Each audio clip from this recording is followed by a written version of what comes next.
aboard the sponsorship. Let's go. Okay. Just need to make sure that the audio. So what I'm going to do is, since we had to cut down on the mics to make sure we didn't have any issues, I'll talk. Okay, cool. I'll be quick and painless on this tape. You can hold the mic.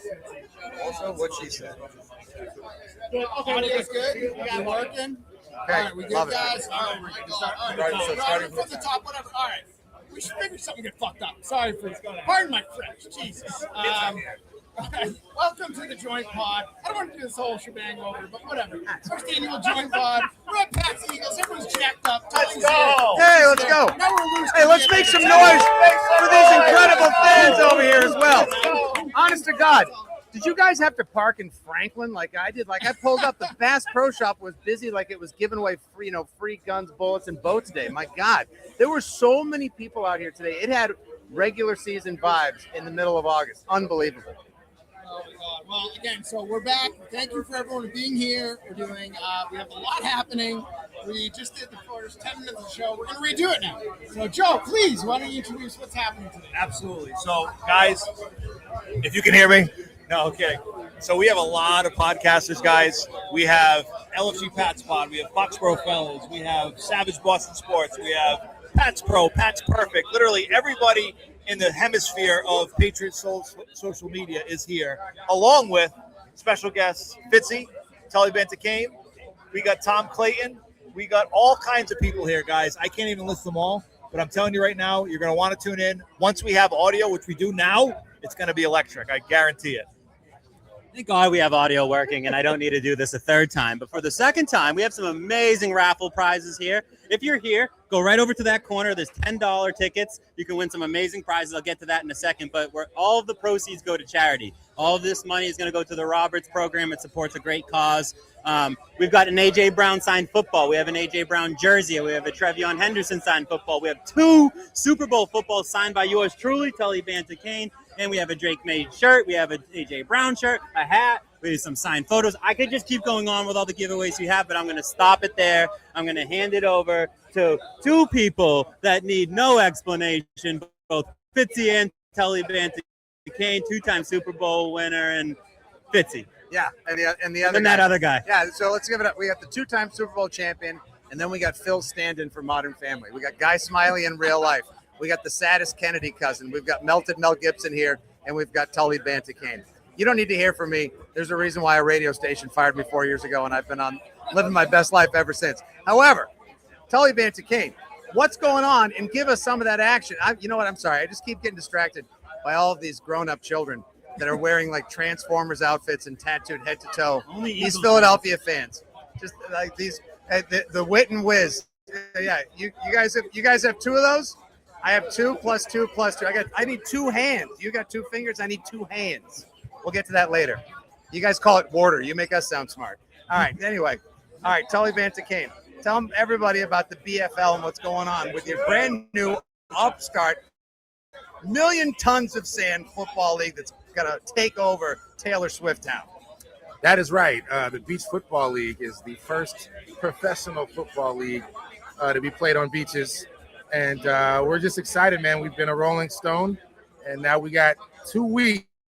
You know, the only day this year, or second day the Patriots won't be playing for the back half of the year. This Labor Day weekend, September 5th and 6th, we're having Newport Beach Fest, where Fitzy may even himself be on location. But we have a ton of talent coming out, men's and women's tackle games coached by former NFL players like Will Blackman and Max Lane, Patrick Pass, bringing his wife from the Housewives of Rhode Island, Monique.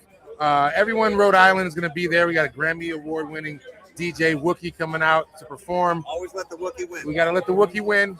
And we have a ton of great sponsors. McDonald's is going to be on location as our official beverage, specialty beverage, as well as R1 Kart Racing and Super Light, the official vodka aid. So I'm excited, man. It just came from an idea from jogging the beach. And then now look at us. We're here. So it's training camp. It's hot. I'd rather be on the beach right now, but I'm here with you guys. All right. We're just all nothing but dudes. It is an absolute dude-a-palooza here right now. It's a blast. This is the convergence of all of the great Patriot souls, the podcasters and personalities. And I will say, having had a chance last year to attend and work at the Hampton Beach BFL 2025, Hampton Beach is a great take. If you love always wondering if you either just got the cure for or cause of a virus, it is just a scrum. It is like the greatest pickup game you've ever played with open field tackling and Patriot legends. You guys need to be there. September 5th and 6th, the BFL in Newport, Rhode Island. And now back to a guy who loves to take your Patriots content and make it his, Savage. Let's go. So actually, before I get Savage, Tully, I want to go to this thing, but how do I go? Like, do I got to buy a ticket? Like, how do I get there? Yeah, it's actually free for kids if you have them. Bring your kids. We have a free kids camp both days. It's also free for military service members and veterans. We'll have a military game that'll be dedicated to those who fought for us. But Eventbrite and beachfootballleague.com, if you just look up Beach Football League, we won't be hard to find. You can also follow us at BFL USA. And anytime Fitzy tags us, you can watch how that goes as well. I got a question for you. So the format, it's 8v8. You said there's tackling, no first downs. I'm an analytical, I'm a nerd guy, I'm a football guy. What is the style of play? Is there vertical routes? Can you do that in the sand? Is a lot of horizontal slants? No rules. No rules. And like people getting tossed. Like what does it look like? It's the longest yard. I looked up and I saw you have a goalie. We're throwing. Explain what it looks like. Yeah, there's some hybrid rules. So just think of a football field. It's half the length and width of a football field. Or really just cut a football field in half, and that's our field. We play 4 to the half line, 4 to score because we're on sand. There's no real room for measurements or no one's going to get it right? And then we don't have kicking because a lot of the guys are either barefoot and wearing socks. Sorry, Adam Vinatieri. We may add it later. I was going to say, what about Olindo Mari and some of the great barefoot kickers of NFL history? That is true, and it's not to say that we won't add it. But right now we use goalies to protect the net from a quarterback throwing the ball in for a field goal, i.e. a throw goal. And if the goalie catches it, it's a live ball, like a punt return or kickoff. So there's some hybrid rules. There's a little bit of hockey in there. You get a penalty, you're out a man. You're down a man for that play. We have a game breaker, which is like an onside kick. You get to use that once a game. If you score, you can score again from the 10 for one play. So there's a lot of little nuances in the game, but it is a fun, fast-flowing game. It's full tackle, but we're on sand. We've had 0 injuries thus far in 30-plus games. So the goal is that the BFL, beach football, becomes the next Olympic sport with the growth of flag football now being an Olympic sport and volleyball being a beach Olympic sport. Who's to say football can't be one? So we've all seen Point Break. We've all seen Top Gun, football movies that have played on the beach. It's overdue, so I'm glad to be at the helm. Pretty unique rules. How did you come up with this league? Well, I might have mentioned before the audio got cut off, but I was mentioning that I was sitting in the back of a meeting room as an intern for the 49ers, and I was just drawing up the rules, thinking about if I don't get this job, I'm going to start my own beach football league. And as a former player, knowing all the intricacies of rules, like you say, you're a student of the game, I didn't want to make it too difficult to understand or to pick up. So it's really simple. It's 4 to score. We're on sand. It's 1 foot in bounds to be a catch. So we just wanted to nuance in a way where it's easier access. You just need a football and the beach, and you can play BFL style. So yeah, Tully. So before we get to like current day, Pats doing practice, I just want to ask you. So you're a 7th round pick, 2003 from Cal. And how was it, I guess, emotionally, even trying to make that roster in 2003 with Belichick as the head coach? How difficult was it to be in that kind of that room and working yourself every day and not knowing if you're going to make the team? How did that feel? What emotionally? It's definitely like the mixed emotions are heavy in training camp as a player. It's super foxhole, right? All the players are like cut off from. You don't want to really be in the fandom too much because it can take you out of your game. As a 7th round pick, I never knew. Like I actually was injured during training camp my rookie year, so no one even knew what I was capable of. But even in my 2nd year in training camp and participating, no one feels like they made the team. Even the starting quarterback, it's one of those things where you're grateful to be there, and it's such a blessing to be part of an NFL program. But once you get closer to Labor Day, you're still thinking like, did that one misread, did that one missed tackle in that preseason game, cost me going back to the couch? So it's a life-changing, eye-opening experience for players. And I know playing under Belichick, no one felt safe. Do you also appreciate how much grinding and how much effort it takes for other 6th and 7th round players, not named Tom Brady, if you will, to make a roster knowing what you went through? Absolutely. I mean, it's usually the guys that do shake out of that. It's the media, it's the fandom, and then it's your own personal belief, which really your personal belief in yourself matters the most. A lot of expectations around the 1st round pick or the 7th round pick, it can get construed, and some guys can get caught up in that noise.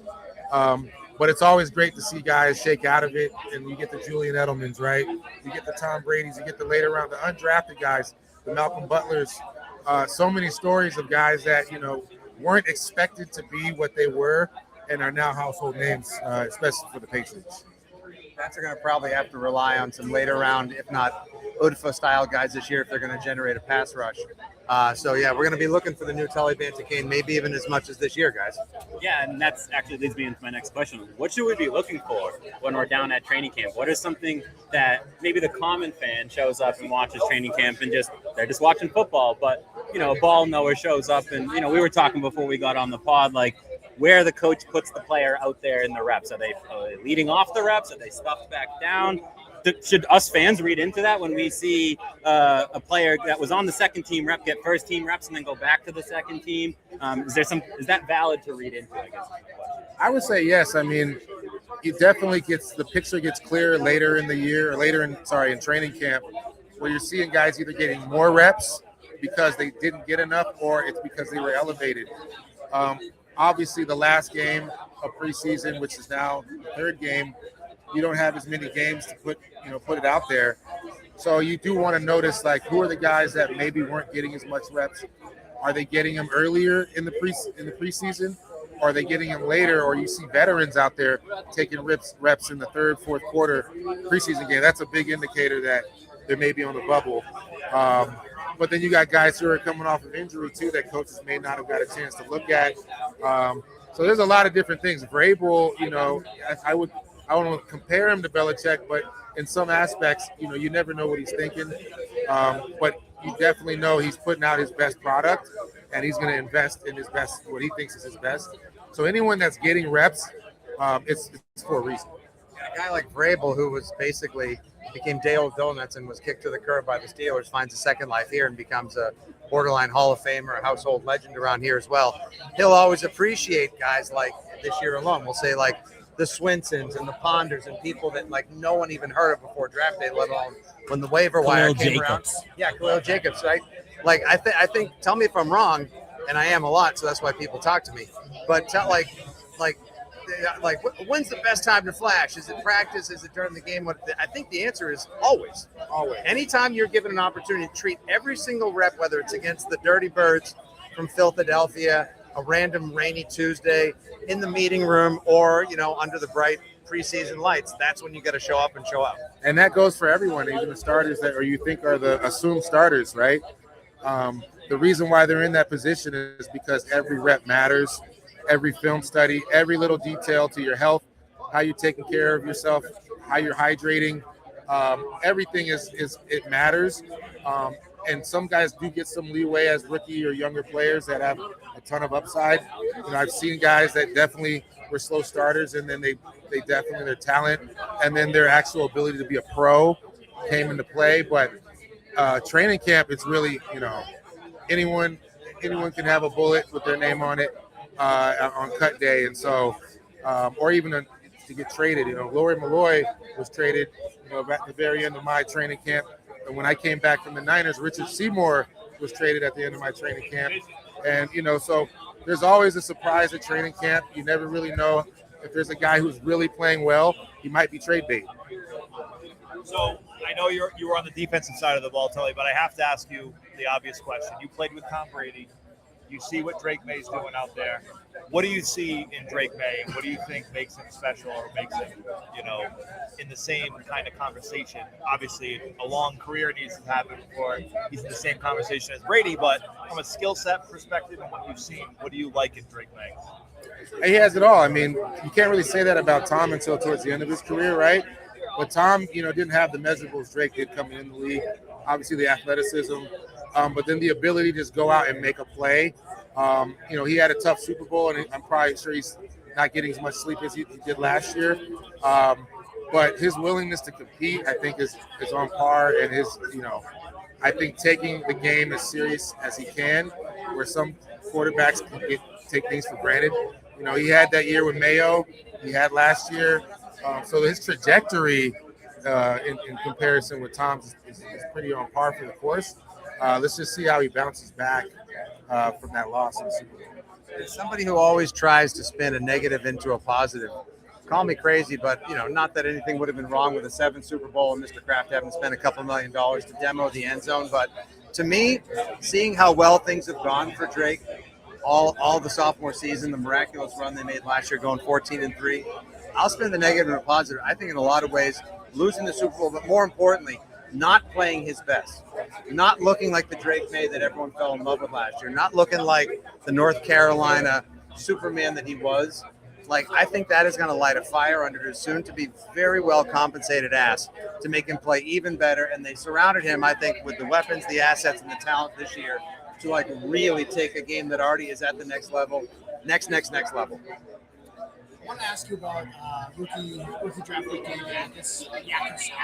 You say Yakis. It's Yakis, right? So it's more fun. I like Yakis. But I know it's Yakis. Anyway, so just about a guy who's maybe had some contract issues, questionable injury history thing happening there. How do you feel about the fact that he's coming into camp late? He's an edge rusher. He's a lot of raw talent, but again, he's someone who maybe is coming on a little bit slower. How do you feel about someone's progression like that, like Gabe Akis, and you see flashes? I mean, it's all about having those moments, those big moments when they count. It doesn't really matter how long you've been out or any of that. Especially as a pass rusher, your third downs is where you make your bread and butter in life at that position. Speaking of taking hits, and you, Scott, it was you and your untold Patriots pot. I'll get you in the end if it's the last thing I do. Well, yeah. Speaking of big moments, Did anyone think someone was going to order a hit on Tully during the? Oh my God, That's crazy. I wanted to take. my lawyer will be in touch. Don't No, worry. actually, Scott and I paid for that to phone you. We were going to take over as co-commissioners of the BFL. Damn it! It almost worked. Yeah. As you were, sorry. Sorry, yeah. But speaking of big moments, as for a guy like Akis, I mean, it all comes down to can he make plays when it matters. On third down, on the one-on-one matchup he gets, whether he's getting them in practice or getting them in the games, you got to win those matchups. Doesn't matter what round you're picked, drafted, any of that stuff. You have to make plays when they matter. And so, especially if you were limited early in training camp, you have to make those plays count. Even if it's the effort, you may not get the sack, but if you trace your steps and go down and make the tackle downfield, cause a fumble, do something, slap somebody, do anything, just make it look good. You got to take advantage of those big moments. So he wasn't at OTAs, he wasn't at camp, he wasn't at any of the things because he was having the fun. He was very much behind. So your take is that he can make up that ground. That is a very achievable task ahead of him. That we could see him week 1. We could see him. He's an edge rusher. Third down, that's where he's going to make his money. Because I was of the opinion that really set him back. And we saw in the preseason game, it looked like he had one move and couldn't counter to a second move. And I was like, that might have been what he learned at camp. So is that a bad take? Is that a bad read? No, I mean, it definitely, like I said, if he's not taking advantage of the moments, you only have so much time to correct that. Like I said earlier, I sat out all the training camp my rookie year from a groin pull, and then I was on PUP for the first 6 games of the season. But in practice, and the times that Bill would put me one-on-one against Matt Light after practice, I had to kick his ass, right? I had to show, okay, this guy's not dead weight. They're not going to keep dead weight. So in the moments that matter, whether it's in practice, in the film, when no one's looking or when everyone's looking, it's his time to shine. And also, just a broad view type of question. Having been to 2 Super Bowls, and of course, as you know, I and many other Patriots fans firmly believe you got screwed out of going to the one in 2006, where you would have kicked the crap out of the Bears as well. But whatever. I'm glad they blew. I'm glad someone blew up the RCA Dome before I did. When you go to a Super Bowl, obviously you went to the 2, you won those 2 with the Pats. But when you go, how do you go about not being complacent? How do you go about not resting on your laurels? I know the Pats lost, so they have more incentive to get back to it. But how do you make sure that you keep that fire maintained all season long and that you incentivize yourself to improve upon what was already a dynamic season? That's a great question. I mean, that's all I ask is great questions. In the business of it, thank you. I mean, yeah. The biggest thing was you don't want to change too much, right? It's the biggest game of the year, but it doesn't mean all of a sudden you got to get tight and, start, changing your whole routine. Biggest thing, I mean, me and Corey Dillon used to play Madden almost every day after practice. And so during the Super Bowl, we made sure we brought our PlayStations. They might have been a PlayStation 2 at the time. And that's what we did. After meetings, we don't go out into the clubs. We don't go out into the bars where all the fandom and crazy stuff can happen. It's like, no, we're going to lock in and play some football, and it's like our way of still keeping the same routine of what we did during the season, but also at the same time, like, still being loose. You don't want to be too tight, but it is tough for a lot of guys who I played with that unfortunately, skip out after curfew and drink a little too much Kool-Aid. So it is, I'd say wise to keep in the same regimen that you had and not go off across the line. Who's the best? Who's the best Madden player on the team?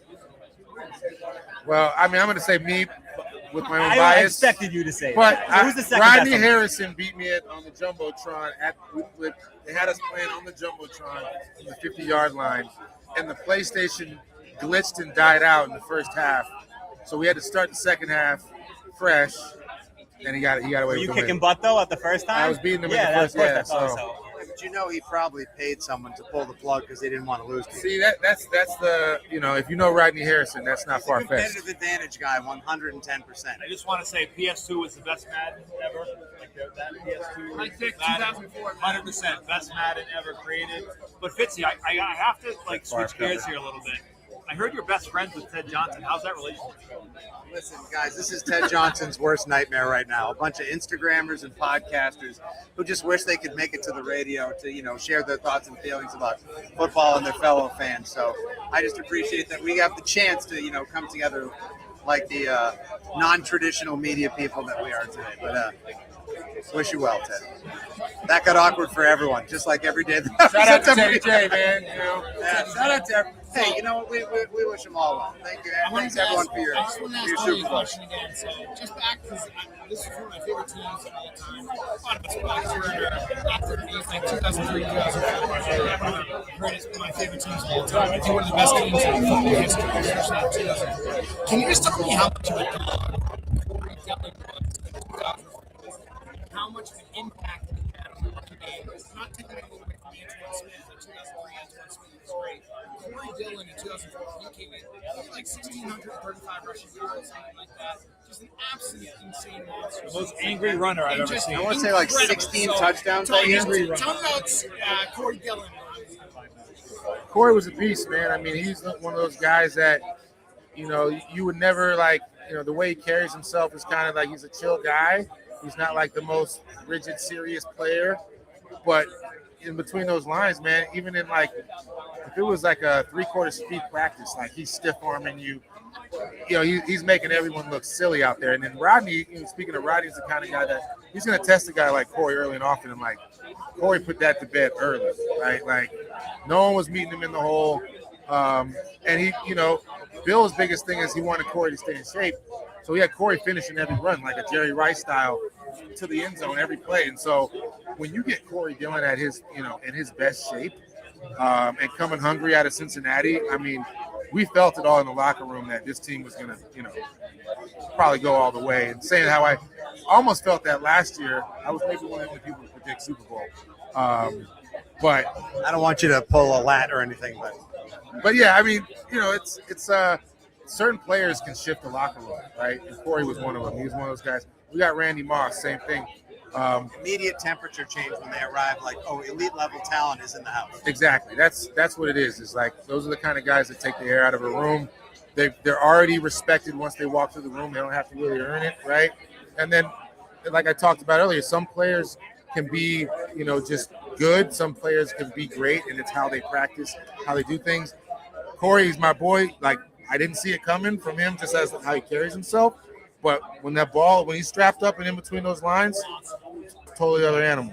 Maybe one of Belichick's top 5 best reclamation projects, going from like throwing his shoulder pads into the stands and in Cincinnati, checking out, not being the proverbial locker room cancer. I hate that phrase. Pariah, if you will. Second-round pick traded by him. Yeah. And like they gave up legitimate capital. That's I mean, we talk about A.J. Brown for really late, potentially a late first round. Still worth it. Corey Dillon's high value pick. He only started coming back around the stadium a few years ago doing the alumni work, and I'll tell you, Corey Dillon couldn't be nicer. He's so appreciative of everything that's gone on with the Patriots and the fact that people see him and they just a mile-wide smile. And I'll tell you the one thing I've noticed from all the times being here, radio, whatever, and all the other, half-ass humble brags. The first thing you notice, pro athletes like yourself, and especially the Corey Dillons and Randy Mosses, they're just like they're X-Men.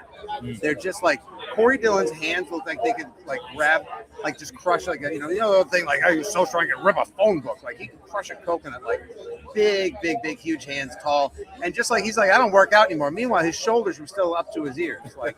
Just a huge, gentle giant. I was at a game. I was probably 10 years old, and a woman spilled a coffee on the side. He was out, come to the sideline. A woman spilled a coffee. I don't know why she had a coffee at a game, but anyways, spilled a coffee on him. If looks could kill.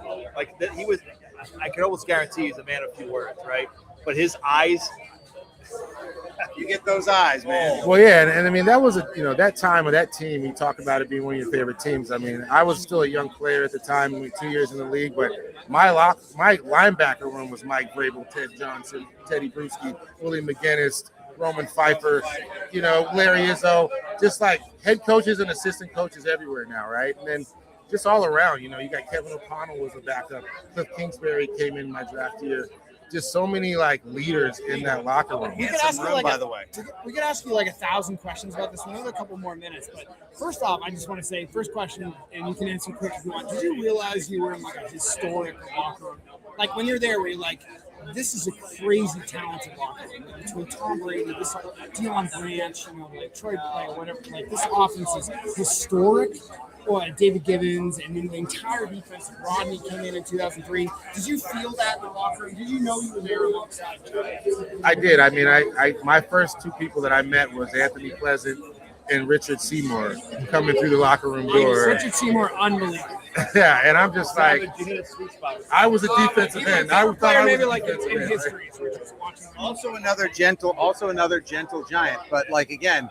Whoever it was that said like you don't want to get those eyes, because like that's the amazing ability for like guys like yourself. Logan Mankins once told me, he's like, it's very simple. You off the field, you be a gentleman. I'm a nice person. I don't want to live like that. But you go on the field, you just flip the switch and you become an absolute animal. And you go out there and you do the best you can to take someone's head off, and then you turn the keys off. So Tully, I just want to thank you so much for your time. You're welcome to hang out and be part of it. But I thank you for your time. You're incredibly gracious. I'm sorry about the audio issue. But again, we appreciate you coming by, and yeah, we thank you for your time and good luck with your beach football league and on all your endeavors. Absolutely, man. Thanks for having me, and we'll see you on the beach Labor Day weekend, Newport, Rhode Island. Keep doing what you guys are doing. I'm anticipating another great season by the Pats. So hope to see you. Can we get a prediction, maybe a little too early prediction? Playoff team for sure. Good enough. Easy playoffs. I like it. All right. Awesome. Thank you very much. 2-time Super Bowl champion Tully Banta-Cain is leaving the house. Let's go. Thank you so much. Appreciate it, man. Thank you guys, man. Thank you. I'll be in touch. Yep. Yeah. Thank you, guys. It was also a pleasure to be here and not be Tully Banta-Cain. I love you all. Go Pats. Yeah. All right, we got 2 great guests coming on. We got Sophie Weller, Patriots Wire. She's a Pats reporter, incredible. And we got Jerry Thornton, Old Balls, Jerry Thornton, the Barstool legend and Patriots writing legend. Thank you. We're going to do this really professionally. Can anyone We hear tried. a We tried to have like 5 mics. You know what? The AV guy here, which is the problem. Wait, you're an influencer. Do you have one of those little fur ones that they hold? Oh, where they yeah, just like, yeah, yeah. and this I mean, is me unboxing my. I have those, but I mean, I'm honored you think I'm an influencer, but I don't think I'm going to go that far. I'll be this guy. I've always wanted to hold a mic for you, Jerry. And you got Sophie Weller. She's the nicest fellow. Mike Vrabel goes to you. If Karen Garegan's not there, who gets the first It's question? an absolute It's Sophie honor. Superstar. she smells way too nice to be over here. We all stink. She smells great. We smell terrible. She walked into a deli in the North End with all these sweaty dudes out here. Just come in, delightful and composed. But you do, as I've told you on my pod and before, you do amazing work. Thank you so much. No, it's a fun job, and I get to talk Patriots for a living. How could that be bad?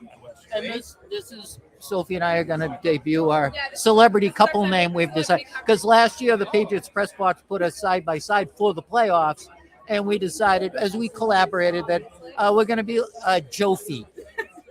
You know, like Brangelina or however many wives ago. We're gonna slide over that that. was. We're gonna make sure Jerry's in the shot here. Oh, okay. There we go. All right, let's just I'm just nothing more than a Camera's Greek over there. boom stand. Yeah. Okay, there we go. Yeah, we're very, Camera ready, Jerry. we're Jerry, very this is a much. top-notch program. Yeah, no, this is. We have the highest quality. This is a very high-quality thing. I we're doing. want the most well-read. This is, by the way, guys. America sleeps on this. Jerry Thornton, most read football writer in the United States of America. More page views, more clicks than any other football writer. For a long For a time. long Shout time. out to Jerry. And I blame our educational system. America, we need to do better. People Complete and are. abject failure there. If anyone's getting up to read my inane drivel that I write with a hangover 5 a.m. after a Patriots game, then it's a sad state of affairs. Listen, I can attest. Like we said, I sat next to Jerry for some games. One of the most fun people to watch a football game with. Will 100% say. I mean, literally, I'm at work. I'm supposed to be paying attention. Meanwhile, I'm laughing the entire time at everything he says. We had a ball. It is, and for anyone who hasn't been up there, it's the Boston Public Library level quiet. Like you make one, like no cheering, no shh, quiet, stop. Just you can just hear like the Barths and the Callahans and everyone clicking away with their game recaps and their tweets and their takes. And then here's Sophie just being like utterly delightful and radiating goodness everywhere she goes. And here's Uncle Old Balls just telling lots of great Elks Lodge and VFW jokes. And like, you guys make it fun. Thanks for making following the Patriots fun again. You know what? Here's the thing, and it's the same thing I say every time. Why are we taking life so seriously? Like, we're covering a football team. We're having some fun. We're talking football, and I'm just going to smile all day because, like I said, it's the dream job. I did get stopped in a friendly way during a game last year. I was wearing this Patriots gear, and someone just stopped, and they said, it's kind of a faux pas, but in your case, we just allow it. We just allow it. Like, okay, cool, because I'm not sitting here going, like, I would die before I'm the guy who just says, and this is how they came back in the third quarter, and then I have the locker room interview.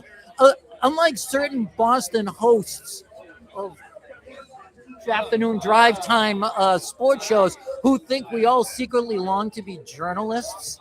Yeah, no, that's never been my desire. I just want my football team to win and to have laughs when they do.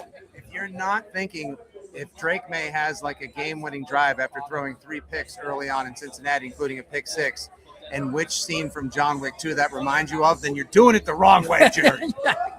Exactly. We want to be journalists. Yeah, I want to go work for the local paper, and wear a hat that says press on it and say that, so, champ, what did you hit off that southpaw? Champ? Like, that's what Ted Johnson thinks I want to be. This is like become like this is basically a roast of Ted, an impromptu roast of Ted Johnson. I'm just going to have to go full Drew Rosenhaus and say, next question. I'm with you on that one. Yeah. I'll bring it back to football if you want. Sophie, you're on the sideline. You're watching every single practice. You're at every single training camp. tell us what you're seeing. Who's surprising you out there on the field? Yeah, no, I think these 2 days were super telling. It was a really good first day by the Patriots and a really good second day, but the Eagles certainly came out swinging today after yesterday's performance, and it was just a true test. I don't like to say there are winners and losers of joint practices because I genuinely don't think that's the point of these. The point is you go in, you make mistakes, you have some really good things, and you just learn. So when September 9th comes around, you're not making those mistakes against Seattle. And I can truly say it does seem like they did that. As surprising, I'm not as surprised, but I think a lot of people are surprised by Demario Douglas. You know, I am not surprised by that. Star He's is a hero. He's a camp hero. But how many guys, I hate Sophie, how many preseasons in a row, guys, have we all taken the cheese and said, I think this is the year Pop breaks out? Like, it's like probably the 90 for 1,100. This is different. This is the year Pop breaks out. This is different. This is the year he breaks out, though, Fitzy. You heard it here first, guy. Time's Yeah, but you heard it here first for the past 4 years. This is different. The way he's looking in camp, one, it's the confidence. Two, it's his connection with Drake May. That, to me, has just stood out. A.J. Brown is A.J. Brown. I mean, you have that one-handed catch against Quinyon Mitchell in the end zone today that, even though the refs rolled out, I'm not so, Start the day with I'm that. pretty sure that was Ref was on the Eagles' take anyway. Yeah. Dirty first. pretty sure that looked more like it was in. But, as my boyfriend said, VAR. But literally, I get the text. I'm like, VAR. But, he's won on defense. I mean, you can't go wrong with the defensive line. I think that the safety group, Craig Woodson, always impresses. But, of course, going to shout out the guy who had 2 interceptions, including what would have been a pick six today, Marcus Jones. Had you not given the guy that's signed, right? The guy that's signed versus the guy that's unsigned. Exactly. I mean, Marcus Jones is he's unreal, and I think he's always been able to produce at this level, and I just think that in this Vrabel-led defense, in the Zach Kerr defense, Terrell Williams defense, we're looking at Marcus Jones, who knows what his true role is, and they're not trying to move him around. They're not trying to have him play deep corner either. They have him more in that slot role, and it's working. Sophie, it is working. I've seen him at safety. The I'll past 2 take it. days, I've seen him actually drop back to a deep safety, and when I've noticed it is being the red zone, which is interesting because where did Marcus Jones lose continuously last year? Was the red zone that he was able to be taken advantage of. So it's interesting when they get down to the red zone, they were putting him deep in the safety position. So maybe some rotations from Marcus Jones this year with his new contract, captain, bigger role on the team. Maybe you see a little bit, and that kind of makes sense, him playing center field. Drake London ate a lot of lunch that day at the Marcus Jones Cafe. But that said, honestly, he's a throwback Patriot in so much as I don't think there's anyone who will gladly, Jerry, take the coaching or be told, go play outside, go play slot, go play safety, do kickoffs, return punts, play wide receiver. He's a throwback, yes, sir, and, happy to do a type of utilitarian Patriot. Yeah, for sure. And my relationship with you guys is based entirely on honesty and physical attractiveness. And I will be honest and say I was down on Marcus Jones, and I have a friend who was very high on him. This is this time last year, and I told her I don't see it. He's a big effort guy, but he's just, you can't teach height. And too many times he'd be in position, and a guy would put the ball off the top of his helmet, Uncle Jim, pulling the quarter out behind the 3-year-old's ear or whatever. And he just proved me wrong time and time again. And thank God they gave him that contract. And then he's going to be under. What a sweetheart. 3 for 36 seems like a steal at this point, right? I mean, considering what contracts are, I just think that's also a team guy at the end of the day. It's not a guy who was kind of looking to break the bank. It was a guy that wants to win. And it kind of reminds me of the old Patriots in a lot of ways of some guys willing to take those pay cuts, not willing to go and break the bank at another team just to get the money. No, this was a guy who was coming into a team and who knew, hey, we have a chance here. Let's do this. Yeah. Well, we appreciate you guys, Jerry, and so coming up, and we appreciate your time, and thanks for checking in, especially to support such a great cause. Hopefully everyone here gets some raffle tickets to support Boston Children's Hospital, Robert's program, which is a huge, important program and near to my heart. So again, we thank you for your time. Thank you for coming on. I just appreciate you guys having a nobody like me on with this. A nobody? This celebrity right Listen here. here, young lady. You are a somebody, and then you are I'm wearing sunglasses because you're such a bright rising star. Oh, the rest Come of on us now. are all just schmucks. Yeah, So and you're- listen, you're and doing listen. great. Since I know, just like any Patriot during the Belichick era, I may be kicked off at any given moment or told that. And listen, I've already been fired from the Patriots once, so that actually technically makes me a long-term Patriot. I just wanted to lob my hottest take, or not my hottest take, my favorite take. It was that this is the year Craig Woodson becomes a household name, so I love that you're on Team Woodson. Romeo Dobbs' career year puts up borderline 1,000 wide receiving yards and double-digit touchdowns. Why? The A.J. Brown effect. The best thing this team could have done in the offseason, invest in elite talent. Buy American, go Pats, stay hydrated, and go after yourselves. Thanks for having me. All right, thank you guys so much for coming guys. out. Jerry, Sophie, Fitzy, goodbye. Thank you so much. Nice to meet you. Here's America's ass.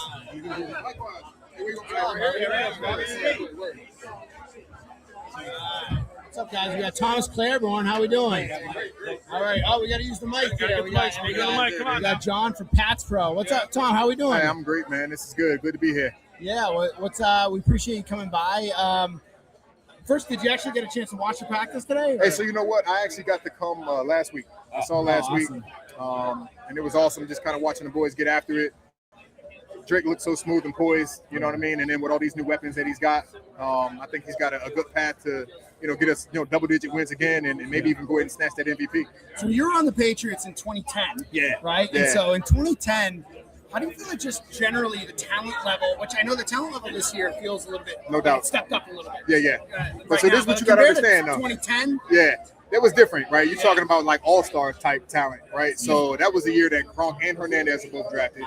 McCourty, even Spikes, if you guys remember Spikes. And then you got Wes Welker, right? Kevin Falk, Will Ford, obviously Tom, right? And then you get like random like a Danny Woodhead that shows up. You know what I'm saying? You're firing me up right Woodhead now. Sting. Woodhead Sting. Yeah, exactly. Straight beast. And then not to mention, obviously, Edelman was a second-year guy, right? Yeah, Algie Crumpler. I mean, just names after names after names. Randy Moss. I mean, come on. Yeah. So this was just – I was coming from the 49ers at the time. We were at best 500. So coming here, winning organization as it was, I learned that it was actually like a player-ran team. So when I was out in San Francisco, the coaches ran the meetings. When I got here, Randy Moss had the clicker. You know what I mean? He was holding it down. So it was just a completely different dynamic. But it also brought the business atmosphere to being in the NFL. I was a young guy out in San Fran trying to party as much as I could. And then when I came here, man, dude, this is in business. You know what I'm saying? And I admire that. About how Bill established that here, and how Tom and all the older guys kept it going. So it really gave me I can just step in and just get in where I fit in, and that's exactly what happened. So it was a great time here. Bill let the players run the meeting? He did, dude. He did. Bill didn't want to have his So coaches have control? he would open up. Was He it would late? open up with the team, okay, and he would kind of go over kind of the theme of the week, maybe even show some plays where people were bullshitting. He would do that. He's super sarcastic. Did he really like to call Tomo a bunch? Was it calling the best players out all the time? He didn't have any parameters, so it was Tom or whoever. It wasn't like Didn't matter. it was just him. It was whoever. But he would also let you know when you did good. You know what I mean? So he was, in my opinion, he's like a wizard. A lot of people, obviously his name's been tarnished, with things that have happened recently in the media, but he's still a legend. No matter what. Can't take those wins, Man, those hell Super no. Bowls away. And from honestly, if he gets a winning season in NC right now, everyone's gonna jump on him. the He didn't have bandwagon. a recruiting class. He had no shot last year. Nothing. I think he needs to bring in older guys like Indiana did, right? Get some older guys, mature guys that can actually buy into a system, and I think he'll have immediate success. But he needs to be over 500 in order for him to longer his leash. His leash is going to get short if Especially with everything that's you know going what I'm on saying. down there. So he's got to go ahead and get a winning season. Yeah. But if he does that, I think he's on track to maybe turn that thing around. He coming back to the NFL? You know what? I think he's proven everything he needs to here. I think he's just trying to show that he can transform a program. And UNC's got a great brand, but as a return of football, it's just been on a low end. So I think if he can transform that, I think he'll feel fulfilled. You know what I mean? But he's done enough. Like, come on now. Yeah, he doesn't need to Like do what anything. does he need? What do you think that Vrabel brings to the football team that Belichick didn't? I mean, look, he played, okay? And not only did he play, he was a baller, he was a beast. So he bring that element, so he's instantly believable. Now, what Belichick established made him believable. Like when I got here, he already had 3 Super Bowls. So I'm going to buy into the system. This is no-brainer. But with Vrabel, not only, was he, does he have a good philosophy, he also played, right? He has rings that he holds himself. So he's easy to buy into because he's done it. And you see his energy with the guys, like he has that rapport with them, like they gravitate towards him. Like, how many guys do you know could come in as a first-year head coach at an organization and take them all the fucking way? Okay? Like, that doesn't happen, right? So you have to pay homage to what he's been able to accomplish. And, you look at a guy like Mayo, who I played with. We both came out of Virginia as, high school talents. So I know him very well. And just kind of see the stark contrast between the two. I mean, you got to tip your hat off to Vrabel for that, man. I mean, he came in here and he did it, So. Well, let's go to Patsborough for a minute. So, how do you feel about, first of all, give me your thoughts on practice today. Did you see anything out there of interest? Yeah, I mean, obviously everyone saw the first pass of the day go to A.J. Brown. He was in, by the way. Camera's right there. He was in, by the way. I don't want to hear anyone else say anything differently. But I noticed that the offensive line of the Patriots, the first team, got beat up today. And I think it was a more even practice than the one-sided affair that we had yesterday, where the Patriots were kind of, I'll say, dominant through all of the phases of practice. We won. Not to win the days. No, we definitely won the day yesterday, and I count it. It's just because I'm a fat, sweaty nerd in my mom's basement, almost. But so I look at it as, okay, today was like the true test. Everyone brought their A game. The Patriots still, I think, had a leg up, but I think it was more back and forth, which it should be. That's what you want. That's the kind of quality of reps that you want, especially in the second of two joint practices. What the hell's Randy Moss like? Honestly, man, honestly, Randy was the coldest dude, right? Like, I sat next to him on the plane, so I got to talk to him. Mm-hmm. And super personable.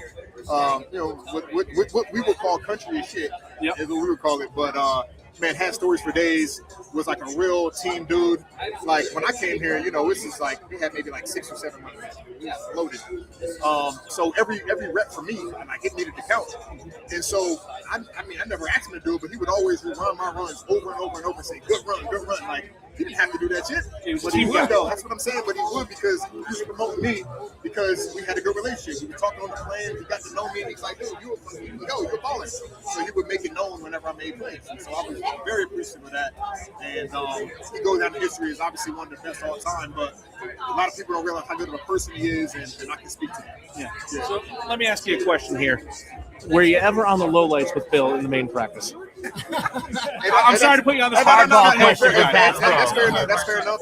Hard-hitting journalism. Hey, but truth be told, because I was scrapping for every fucking touch I could get, it was very rare that I would have a bad play. You know what I mean? I'm scrapping to get on. So rarely did I have a bad play. In most cases, Bill would say, good run, Thomas. You know what I mean? So he would actually give me love. Which I felt like at that point was necessary for me in my development. So my experience here was fucking awesome. You know what I mean? And the reason why I'm here, I'm not from New England, but I remained in New England since playing here. That's awesome.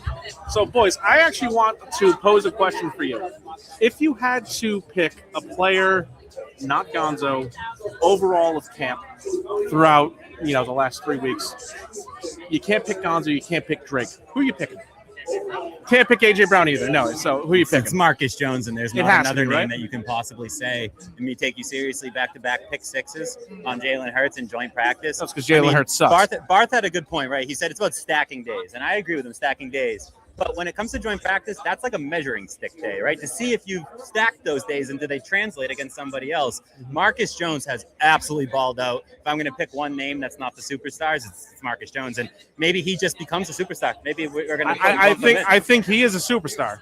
He's a superstar returner. He's a superstar slot cornerback. I think he's a bona fide superstar. Wouldn't that be nice? I think the name that's probably more quiet is Romeo Doubs. So to me, and Fitzy kind of touched on this, with A.J. Brown in the house, you have Romeo Doubs coming in. And now this system is notoriously hard to learn, right? These receivers come in, they bomb out. Doesn't matter who you are. It doesn't always work out. Matt Collins did it. Obviously, he had some familiarity with Josh McDaniels. But Romeo Doubs is coming in right now, and he's looking like he's going to have an amazing year. So, to me, I get it. Like Marcus Jones, 100%. He's eating Jalen Hurts' lunch all day long. But when it comes down to who's going to be a real impact player for us, I think Romeo Doubs, and especially in the red zone, like that guy is a tough cover, and he's got strong hands, and obviously A.J. Brown is showing us that. He's showing us that 10 times over. But when it comes to that specific skill set that we need, Romeo Doubs, to me, is showing me what he can do. So I just want to ask one more question here, since obviously you played with Randy Moss. So I want to know, like, is AJ Brown being here now? Is this the next? You're Gronk, being a tight end. For sure. The best receiver, say this Randy Moss. You know, like just in terms of like that ability, presence. aura, presence, like you when you line up. I've won this all the time. When you line up with AJ Brown, that's fucking AJ Brown. Yeah, respect. We're not fucking around. Yeah, respect. You know what I mean? So, what I would say to that, right? Yeah, no, it's good. It's good, right? So it's all about presence. You know what I mean? When you talk about lining up, it's the presence, right? So when you talk about Randy, it's the presence of Randy. So I feel like AJ, he brings that. And so what that does is that opens up doors for other players. So not only how impactful can you be, but how impactful can you be for your offense so other guys can eat? And I feel like AJ's going to bring that. So I think he is apple for apples comparison to Randy. I think that would be a stretch at this point. Right, but in terms of presence, 100%, no question. Yeah, 100%. I just have one question for you, and I think we're going to be carted off and shoved over the edge. So obviously you're familiar with like the Earhart Perkins style of offense that they've been running here for the last 25 years. Josh is a specialist in it. What would you say is like the hardest part in terms of like the run game? Is it the blocking scheme? Like what's the hardest thing to learn? That's a great question. So a lot of times it's audibles, right? So I remember when we played, we would come up to the line of scrimmage with 3 different plays, and based on what we saw the defense giving us would determine how we ran that play. So the snap count itself would actually have to be roped into it. So you would have to listen. So you would not only have to know what you had to do on 3 different plays, but you also need to know if there was a blitz coming and how to react to that. So I would say for a young back, 100% blitz pickup and knowing where to be is the number one thing. And then 3 is knowing kind of the philosophy of the offense. So, right, if you don't necessarily know the play, you need to know where you need to be. So it's like spacing, right? So if you got someone doing a corner, you might need to do a flat. And it has to just line up properly. So I would say for a young guy, knowing where to be, obviously blitz pickup or all the things there. And then just listening, especially during camp right now, like, bring it all in, get it. And then ask a guy if you don't know. But I would say if we're just kind of talking about young backs, I think Henderson's one of the most explosive young backs. That's where I was going with it. One of the most explosive young backs. I probably jumped out my chair when I saw they picked him up because I watched him in college and I saw what he could bring. And we all saw that in his opening kickoff in the preseason game. Oh, yeah. That was nice. Right? And then so seeing him waking up through the course of the year last year, you can see that flash. I think he's poised for a big year. I love how he and Andre balance each other. I think we've got one of the most potent backfields in the league. You talked about picking up the blitz, in pass pro. That was Henderson's folly. That was what. So, I mean, you were at camp a week ago. Are you seeing anything out of Henderson in the pass protection? I mean, let me tell you something. I saw him go up in college, so he's been a guy who. That was a strength of his in college. We were saying, watching his college tape, we're saying we have a guy who's going to be able to pick up the blitz, and it was absolute weakness. But the thing is, he's thinking. At that point, when he's not thinking, he's just playing. That's when So if he was just having fun out there, it's like the Sandlot. They take that hat off. But that's what that's the benefit to being too. And he got a year on his belt. He knows how it goes. Of course. And he also knows who he is. Right? He also got an understanding of how people, respect his game and how he fits in. So he's got a better understanding too, right? He's coming in naked last year. He didn't know shit, but now he knows. And so I think, like I said, he's poised for explosion, like straight explosion. I always feel like rookies have to prepare for the draft and the combine and all that stuff. But their second year, they're relaxed. They're playing with their guys. They're going out to some field in Montana. And he was successful last year. Let's not forget that. Right? Yo, he had an amazing rookie year. That's what I mean. So, but we were able to see what he needed to work on. Sure. So if he was to work on those things plus do what he did last year, well, we already know that blitz pickup is already in his system. we already know he knows. He can't forget. It's just that when you're thinking, and the fastest things move in the league, like there is no thinking. It's pure reaction and knowing what to do. All right. Well, thank you very much for both of you guys coming on. Appreciate you both. Give a round of applause for our guests. Thank you very much. Absolutely. Appreciate you. Definitely. Gentlemen, As always. I'll see you. What's up, Tim? We got Tim McKone from 98.5 The Sports. This is the most professional operation you could possibly imagine. oh yeah, We had 5 mics earlier and had 0 audio. there you go. So Yes. More mics, less audio. I love it. How you doing, man? How you been? This is awesome. Thanks for having me, guys. This is cool. Cool event. Yeah. We're trying to raise money. We're selling again. Keep reminding people we're selling raffles for Boston Children's Hospital program. Everyone go buy tickets. As many tickets as you can. It all goes to charity. So, we appreciate you coming down. How'd you feel about practice today? They look great. They look great. I know I'm the optimist on our show, and our show is more optimistic than certainly 2 to 6s, no doubt. But they look good these last 2 days. And the wide receivers, I was talking with Alex Barth as I was walking out.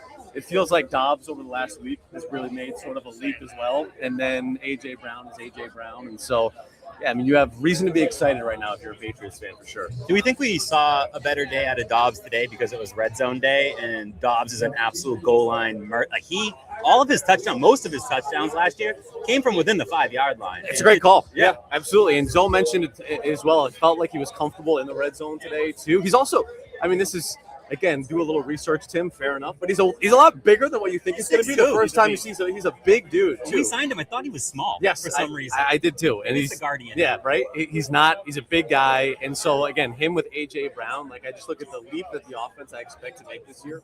I think it's monumental. I think it's going to be 90 days what we saw last year. One of the things I don't think people understand is second year in the same system for Drake May with Josh McDaniels. And then the upgraded weapons, A.J. Brown, the attention that he brings, right? We saw it. I mean, he's the superstar of the camp. Let's face it. And then you have, like you said, these Romeo Dobbs, these other guys. It's just going to elevate their game. What's the ceiling for us this year? I mean, look, year 2 in the system, like you said, with Josh McDaniels. You know, the Mac Jones transition from Josh McDaniels to Matt Patricia didn't work out great. I don't know if you guys picked up on that or not. So I do think some continuity there with the offensive coordinator is going to be a huge difference. And I'm a huge believer in Drake May too. I think he's an absolute stud. So you pair him with the receivers they have, the same offensive coordinator. I think you're looking at one of the best offenses in football. I really do. I believe it. I have 2 names that I want to throw out there and just hear your thoughts on. Don't pull a Barth on me. Make sure these are like blockbuster names and not some like 89th or 90th guy on the roster. I do appreciate Barth's attention to hang time and all that. That is right up my alley. But these 2 names, I think you'll know both of these names. I'll start off with the undrafted rookie, Khalil Jacobs. I feel like Khalil Jacobs has a legitimate shot, at least to flirt with making this roster. He does have 2 veterans in front of him, Muma and Britt. But what have you seen from Khalil Jacobs? Does he have a roster shot here? Well, I don't know. Muma hasn't exactly played well so far throughout camp, too. So I think that's certainly something to keep an eye on when we talk about how this roster is going to shake out. I think we're certainly expecting a little bit more from him that really hasn't happened yet. So, yeah, I think that's certainly play. The second name is Kayron Prunty, draft pick, cornerback. And they have a depth battle, I would say, going on at cornerback right now. We saw Woods take a lot of the snaps in Gonzo's absence. We didn't see that today. We saw Vildor take those snaps. Do you think Kayron Prunty has a chance of sneaking into this roster? Part of me feels like you were listening in on me and Barth's conversation. I absolutely was not. Because we were talking about the cornerback depth as well, being sort of one of the questions for me throughout this whole roster is as talented as they are, what's the depth like if there are some injuries? And corner is certainly one of those spots that you have questions about. So, yeah, I think you can make an impact there. It could be a difference for sure. Let me bring in a name that people might be like even more familiar with than like Prunty or something. Let's bring up Christian Gonzalez because I think we've been through. How long have we been doing this for now? Like maybe an hour. We haven't mentioned the name of Christian Gonzalez at any point during this time. So, how are you feeling about the contract situation? Is this like my theory again? Like, yeah, he did get injured, but he's using this as like a mini holdout right now to like negotiate, obviously. So, how do you feel like the status of the contract is going right now? I think you nailed it. I think yes, yeah, he might have gotten dinged up during that practice. But you're not going to rush back from that injury right now if you still have contract concerns. So I think that's absolutely kind of what's going on. I would have thought the Witherspoon thing would have made this a little bit easier. I'm a little bit surprised, to be honest, that we're this far into the week and we haven't seen even a report about this thing kind of coming together or starting to come together. That makes me a little bit nervous, but I have to imagine with the bar being set the way that it is, with that agent being involved with Witherspoon too, I don't think there's an unreasonable ask from the Gonzalez camp because I think if you're that agent and you go negotiate a deal for Christian Gonzalez that blows the Witherspoon deal out of the water, isn't Witherspoon then turning around to the agent and saying, how the hell did you not get me that deal? So I don't think it's an unreasonable ask on the Gonzalez side. I would have thought that this would have gotten done by now or we just would have gotten a little bit more movement. What do you think? So I heard some criticism earlier. Patsborough was talking about it. The offensive line today seemed like it was a little sluggish. And some of these plays, players are pulling back and they're holding off because they're about to hit Drake May. What do you think about the offensive line? I think Will Campbell's had a really good camp so far. Just talking to people who were watching a little bit more closely than we were, obviously, because we're doing the show, it sounds like Will Campbell didn't have the day that he's had in the past, but still an effective day, and I think that's what you're looking for. I hope if he's a top 15 tackle, a left tackle in the league, I think you're doing all right. And then if Aaron Tucker can stay healthy throughout the season, I think the offensive line is going to be much improved. Yeah, so I mean, obviously Will Campbell. There's always a lot of dialogue around Will Campbell. For whatever reason, it's just a bit real talk. I don't know why everyone needs to freak out about Will Campbell. He's had a great camp, but again, it's always the problem when he gets against bigger competition, like against Myles Garrett, in the postseason after his injury. Yeah. He hasn't held up his well against higher competition. So I don't know. Is there any doubts in your mind that he's going to do a better job this year? Yes, absolutely. Yeah. Yes, yeah. I got to see it. Yes, exactly. No, yes, I have to see it. I'm hopeful. I do think the injury was a huge part of that. I think Drake May and Will Campbell both being banged up in the postseason sort of led to. I'm not saying Seattle wasn't the better team, they were, but I think that showing in large part was because both of those guys were hurt. So I do expect a much better Will Campbell. Truthfully, I don't know what that ceiling looks like for him. I have to see it in the regular season. How can we not say the injury was a major part of it? And if you fail against Myles Garrett, I don't know if I'm going to beat you about that too much. Let me bring this up really quick because this drives me crazy. I've said this point 100 times. Everyone talks about when you mentioned Vidarian Lowe, he's in the postseason. He was fucking injured. They shouldn't have played him. Clearly, they shouldn't have played him. Campbell was injured. They should have played him. Campbell was injured. He was not right. He's not on the injury report. He's not right. Couldn't anchor, couldn't support himself. Would they have not been better off to play Vidarian Lowe throughout the postseason? That's a real second guess. I'm not saying Vidarian Lowe is Jonathan Ogden or Orlando Pace by any stretch, but you did not get exposed in those games that Will Campbell missed towards the end of the season. So, no, I think that's a fair second guess. I was saying on the podcast before the Super Bowl, I said, is this crazy talk or is Vidarian Lowe and Ben Brown a better starting left side of the line? And honestly, it wasn't crazy. No, it wasn't crazy. No, you're right. You're right. At least in the second half. That's what I was most surprised about. Is you saw enough, hadn't you? When do you, and then never to make the switch, and then to hear after the Super Bowl that the amount of rehab that Campbell had to do. Well, if you're rehabbing that hard, you must have been hurt during the Super Bowl. Your coach had to know it. So we'll beat players up for not playing hurt. So are we going to beat a player up from playing hurt? No, but I think I want to bring it to the coach. Coach, why did you play? It's a brutal spot to put your rookie on that stage, by the way, knowing that he's not 100% to kind of get teed off on the way that he did. And then I'm just from a mental perspective too. I'm mentally soft, so I'm probably a little bit different than an NFL player is, but that would rattle me to get exposed the way that he did, in large part because of that injury. He was rattled. Yes. He dodged right out of there after the Super Bowl. He eventually spoke to the media, but he didn't want to talk about that performance after that game. Yeah. I mean, I think as far as watching AJ Brown, we talk about AJ Brown obviously a lot. The amount of juice he brings to practice, and juice to the wide receiver room, how palatable is it for you? Noticing throughout camp even. It's real. I mean, last year with Stephon Diggs, you noticed the difference. And again, that's a low bar. We're talking about KJ Osborne and the wide receiving core that you had 2 years before that, right? But with Stephon Diggs, you noticed the difference last year, and I feel like this year with A.J. Brown, Dobbs, and just the depth at wide receiver right now, that whole group looks completely different. They've done an unbelievable job in terms of remaking that room to where they are right now.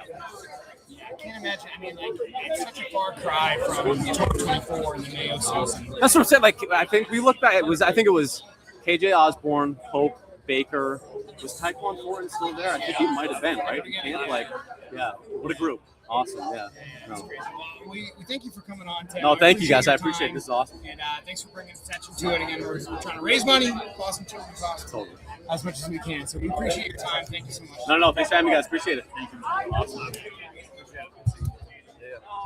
As we're nearing the 3 o'clock hour, just a friendly reminder that we have a raffle going on.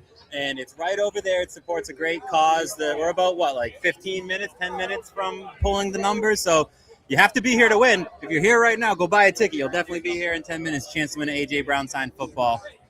And just so you know, I'm about to put my Venmo up. So if you're listening and you want to donate, but you're not here to get a prize, you can do that. So I'm about to put up my Venmo. So if you can, and if you are looking to be a part of the donation and the charity, then please donate. Introduce these guys for us, Babs. All right, here we go. You guys have been doing such a great job the entire time, and thank you for everybody that's been watching this entire time, too. There's been a lot of work that's been going on between Savage. Don't boo back there. That's tough. There's Savage and Pete and Joe putting things together. And we have, obviously, the What's Up Guy podcast right here with Mike and Derek. And all of these people coming together under one roof. This has been amazing, and everyone should feel grateful to be part of this. And I hope this first annual isn't annual. Let's fucking do this again. Down the line. Let's do this during the bye week or something like that. Let's get this together, man. I think this is what it's all about, is putting everybody together. I know you guys are probably very thirsty because you've been out in the hot sun this entire time. I've been watching your drinks. But, no, I really appreciate from the Fanatic side, the Fan Advisory Network to be here, and for you guys to put all this together. Seriously, thank you so much. I really do appreciate it. Thank you. Thank you. All right, should we talk some ball here? Are you getting out of If here? you want to hear nonsense, I'll be here. I don't. Get out of here. See you later. Real ball knowledge. I could use a water. We'll be as true as we can. As true as you can. Danny's got you over Oh, Danny. Shout out Danny from the Foxborough Fellas Podcast, bringing us some waters here. I'll be on later. All right, this is water, right? All right. These guys don't get shit. Thank you. Oh, what did you give Joe too? Them it's none? for Savage. Oh, it's for Savage. You don't get that. We'll share. Savage, you can come back got a with his lady own in the water. trumpet. All right. You guys you got your water. You're all drank up. We'll take a sip if you want. You're at camp. Each you one at a time. Main takeaways from camp. Anybody stand out from you? Any lowlights from you? The defense as a whole, just being as aggressive as they were today, definitely got me extremely giddy. And then Romeo Dobbs, man, I thought he was a phenomenal addition. And seeing him as a true two, coming from a jam-packed wide receiver room, finally being able to showcase his talents. And it was evident today. Last season, he had 6 touchdowns, all in the red zone. And he was dominating today in the red zone. So definitely exciting. Low light, I didn't really have one. I mean, obviously, I saw Drake May's interception all the way to Reek. So the one where AJ Brown tried to one-hand it. He threw the ball. AJ Brown tried to one-hand it, threw the ball up into the air, picked off. Not putting that on Drake, man. Putting maybe that on an AJ Brown. Okay, so that's a different perspective on it. Okay. What's your perspective? I would say, and I'm a Drake May lover, obviously, but kind of telegraphed the pass a little bit in my eyes. I think him and AJ are going to find that rhythm. I've got a draft strategy coming on, so everybody in the league, if you're watching right now. Savage just stole my water. Did anybody see that? I put a water. Listen, when Savage comes on, you're always he just distracted. sits down and just takes my effing water. Have that one. over here. We're not going to lady in the Not that trip. one though. Sorry, continue. Oh, we're good, man. I just thought Drake telegraphed it a little bit in my eyes, and I love Drake. You might have been right. Yeah. The ends of the earth. We have no film to review, unfortunately. No, we don't. I mean, unfortunately, we don't. But he is human. He's going to throw picks. We have to acknowledge that. Yep. But, I mean, Drake, at the end of the day, he's going to ball out. A.J. Brown's going to get his. He's going to get his touches. And he's not going to be pissed off. It's not going to be the big old Philly thing. And, yeah, A.J. Brown stood out to me today because the catch he had back in the end zone. Just the way Drake May led the offense. The way he's, coming up from year. I don't even count the first year for Drake. I count last year as year one because the first year was such a shit show. Sorry, Gerard Mayo, but it was such a shit show here. Drake last year commanded the offense, but the way he's leading everybody, he's like they call Vrabel a leader of men. Drake is a leader of men now. The way he just it's going to be nuts this year. I'm telling you, the Patriots are going to be very, very good. A 13-14 win team. That was going to be my next question. Right here. Win prediction 13-14. 13-14. We did a show a couple weeks ago, doing the whole schedule when it came out. I had 14-3, just a wash from last year. You had 13. So Joe, what's yours? Joe, what's your win prediction here? So I went 12, and I'm usually the guy that's usually too rose-colored. So I'm actually – and here's the thing, right? I'm with you guys. I look at this schedule, and I look at the teams, and I say, did this team get better or did it get worse? So much better. And I look at the Patriots, and I say, we got a lot better. And I look at the other teams, and a lot of times I say they got worse, right? Through the draft, through who they lost, through a lot of different reasons. But Like, look at week 1, right? I've never been this confident heading into a week 1 against the Seahawks team. That's for sure a Now, W. granted, last year, right, we came out cold. We came out cold against Oakland. We came out cold against the Steelers. And those are games we should have won, right? But I just feel like this team with a chip on their shoulder from the Super Bowl, Drake May, Will Campbell, a lot of people with a lot of things to prove against the team that you played last year that got worse. I don't see it. I don't see how they lose that game. And that's going to set the tone for this season, guys. I agree. There's a lot of trap games in the season, I feel. But I think if the Patriots can overcome them, if they're slogs or if they're tough games, but they do end up on top, it's just going to be like last year. I mean, just rolling. Everybody's just like, the Patriots lovers are getting that high again, and the Patriots haters are like, getting away with this. Like, so I'm excited for the season.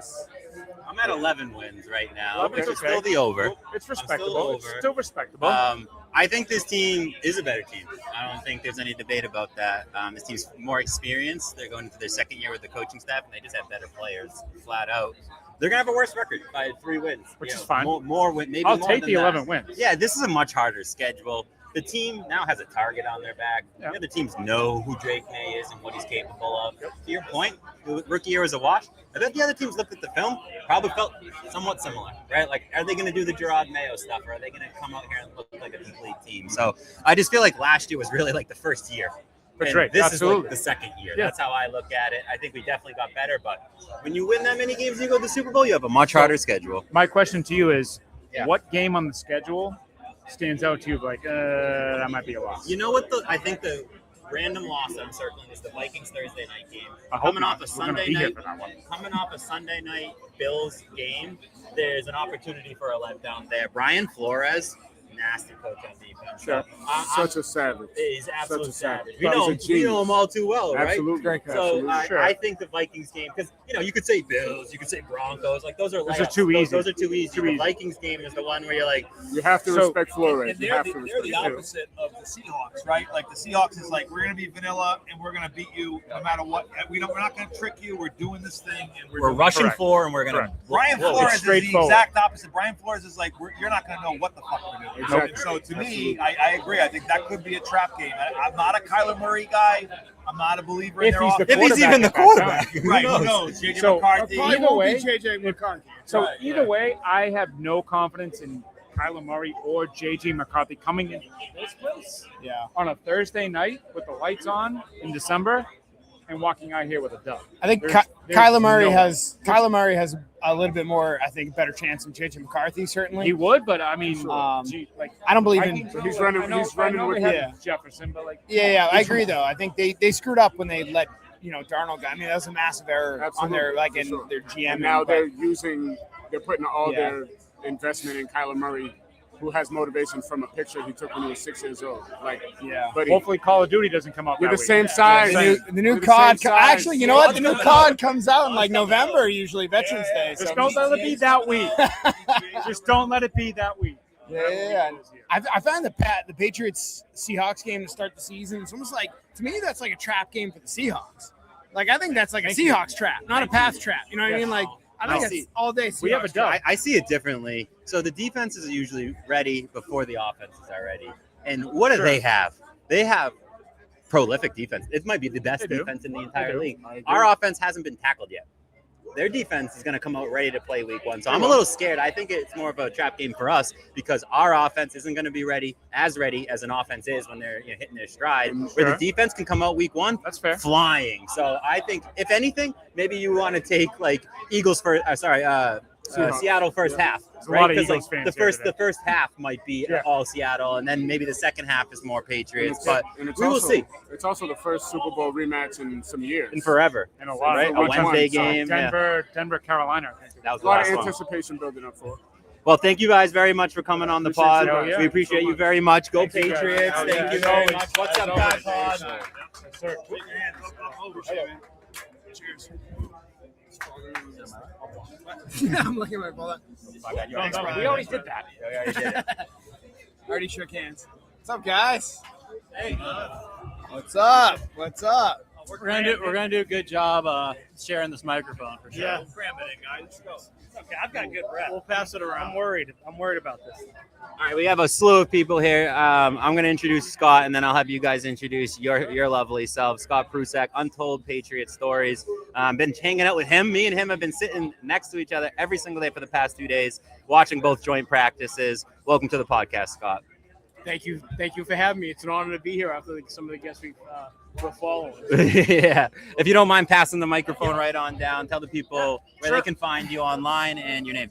Yeah, sure. Yeah, so Luke Lanton, Drake Silva, we're here on behalf of TitleTalk. Bryson couldn't be here as well, the host of TitleTalk, so we're here on his behalf. Awesome. Welcome we've been here. at camp the past couple of days. We have a lot of takeaways, actually. All right. Well, list them off. What's your main takeaway? Well, I want to go a little bit about Eagles fans, if you guys don't mind. Does a group of Patriots fans mind if you want to talk about? No, we don't. That's Have a at good it. point. They, first off, just want to thank Savage Boston, LFG Pats Pod guys, and Fanatics for having us. But Eagles fans, what's with all of them having accessories? They're all Mr. Accessory. I love it. We have like Transformers guy. One guy's wearing the helmet. But the cool thing about Eagles fans is they like all organically come to the same conclusion. And we saw that on Twitter. So at both days, we would see something live, right? And immediately we would tweet about it. So the Eagles would come out and they got booed horrendously. And it was great. And we would just tweet, Eagles came out, got booed, and Eagles fans would come on there and be like, actually, no, that didn't happen. It's actually very funny. It's actually fake news. Yeah, it was fake. And we're like, well, actually, it's not even a bad thing. AJ Brown made like a crazy play in between two defenders yesterday. And I think Bryson actually tweeted it out, and somebody immediately under that tweet said that actually didn't happen. And it's like, Eagles fans are living in a different world, but they just defend the heck out of their team, which is kind of fun. And So Eagles fans are gaslighters? Really well. Is that what you're basically saying? I would say so. Yeah, definitely. And to your point about what were your biggest takeaways from camp, I think what's pretty obvious is, outside of the degeneracy that is Philadelphia and their fans, what's pretty obvious to me, and I think the rest of the Patriot fans watching these practices, is we're looking at a perennial top 3 offense. Like the way that May and Brown are able to connect on really any situation. You've seen it from midfield, you've seen it from the high red zone, inside of the 5-yard line. Their ability to connect at the highest stakes in these situations.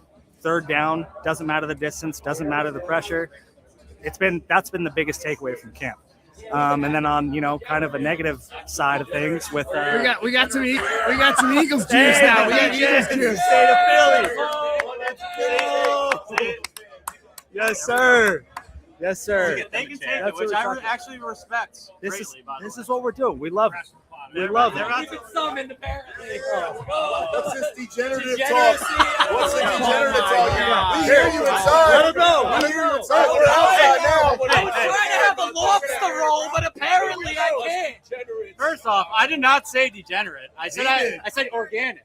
You guys organically come to the same conclusion. I heard Eagles fans. Don't use the big words, all right? I heard Eagles thing, I fans couldn't understand. read. Is that true? What's that? No, our mayor can't spell. All you got to do is learn how to spell the word Eagles. I think this guy had the helmet. This lady has feathers, and they're all Mr. and Mrs. Accessory. And I think that's very interesting. He has to wear the helmet all the time. It looks like a football player. Yeah, I was going to say, you should be on the field, actually. I mentioned that. So, no, I actually have love for Philly fans. You guys come to the same organic conclusion, which I think is very cool. That organic shit. Yeah, well, it is. You guys don't talk. You guys don't talk about it to be like, we should all have the same take. So it's just like we all feel that way. I like that. Actually. We got all you guys here. So how do you guys all feel about losing AJ Brown? We gained Jalen Brown, so we're good with that. We lost a terrible Brown and gained a great Brown. All right. What makes him so terrible? Let us know what we're getting with our wide receivers. Like an honest question, right? Guaranteed 1,000 yards. You're absolutely getting a start. So in the beginning, you're gonna have great buy-in from him. He's gonna be all smiles, gonna be all good, but make sure you keep it good. Because if it goes south a little bit, and we go with a lot of different receivers over the year, Gio being one a bunch of years ago. If it goes south, it goes south quick. So he did make your cornerbacks look pretty bad the last couple of days. I just gotta say that. At the end of the day, AJ Brown is a top 5 receiver in the NFL, right? But the problem is you got to keep feeding him, make him happy. If you don't make him happy, you'll be in the same situation we're in. Let me ask you this question. So I was sitting next to, there's lots of Eagles fans here. You guys definitely showed up. Sitting next to one, and I'm saying, oh, AJ Brown. He's like, yeah, just wait till week 10 when he's upset, though. And I said, I think Eagles fans are praying for that. Like, you guys need him to fail in week 10. You guys need him to cause a problem in our locker room. Hold on, let me finish the thing. Because if he doesn't, if he just comes here and is super happy and cooks, you guys are going to be so upset. I feel like you guys will be in your feelings about it. So you guys are okay. So you guys are like, hey, listen, it was just his time. It was just his time. You got to remember, at the end of the day, what is this? It's a business, right? Yeah, these are employees of a company. End of the business. So hopefully he does what he does, and you get 1,000-some yards. And so do you guys like the first-round draft pick? Is that a fair trade for a disgruntled wide receiver, in your opinion? I don't think you replace AJ Brown, right? But you replace the drama. Yeah. There's a lot of drama for the last 2 years. It wasn't just 1 year. It was like a 3-year, 2-year drama. And he's just a baby, bro. You're gonna see it. I know he grew up a Patriots fan. What's the wage? What's the wage? I got a question here. So I'm a believer that Jalen Hurts is not. He's not good. He's not good, right? Not good. How about that Super Bowl appearance by your quarterback? I'm with you. Hey, I'm with you. He had a rough one, right? But is Jalen Hurts more than a one-read quarterback? Is he? Oh, the pause is he? Tells it all. Is he? The subtle pause. Oh, so like this five people can catch the ball. Does he only look at one or two? We understand that part, but you also understand there's different types of quarterbacks, right? So there's some that are just arm threat, there's some that are leg threat. I mean, if you look at the first X amount of years of Peyton Manning's career, the first same X amount of years of Jalen Hurts' career, you have the same amount of offensive production. One done with his legs, one done with his arm. There's many ways to get it done. All right, so hold on. I'm going to ask it easier, right? I'm Elliot Wolf, right? Listen, I'm Elliot Wolf right now. I'm calling Howie Roseman. I'm saying, Howie, I'm going to give you Drake May right now, straight up for Jalen Hurts. Are you doing it? Absolutely not. Wow!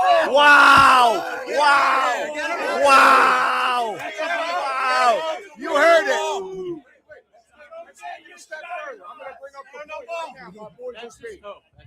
Super Bowl that we lost in with him, he balled out. The Super Bowl we won in, balled out. I'm not taking Drake May. I'll never take Drake May. Wow. You heard it. You heard it here first. Clip that. Clip it up.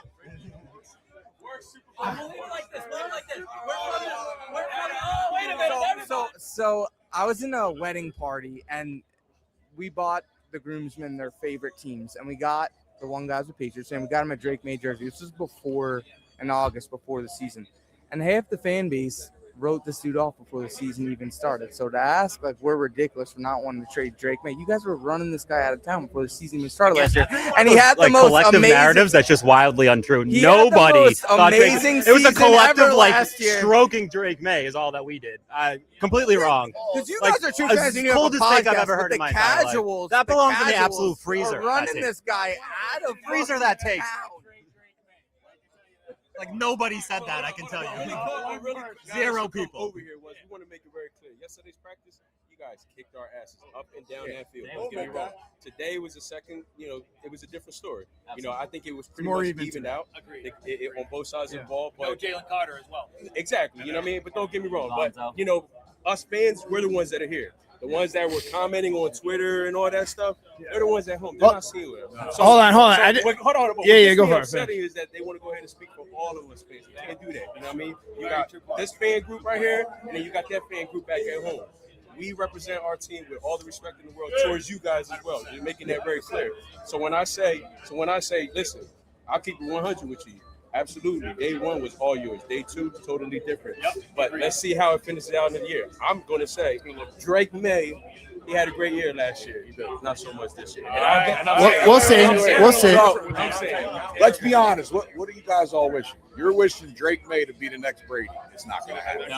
Yeah, I mean, I think honestly, people just want to see him be a really good quarterback. You know what I mean? Like, they want him, but so I just want to say this: we do appreciate your guys' enthusiasm and coming down. You guys travel really well. To be the positive guy, I think you guys are great fans. Honestly, being dead serious.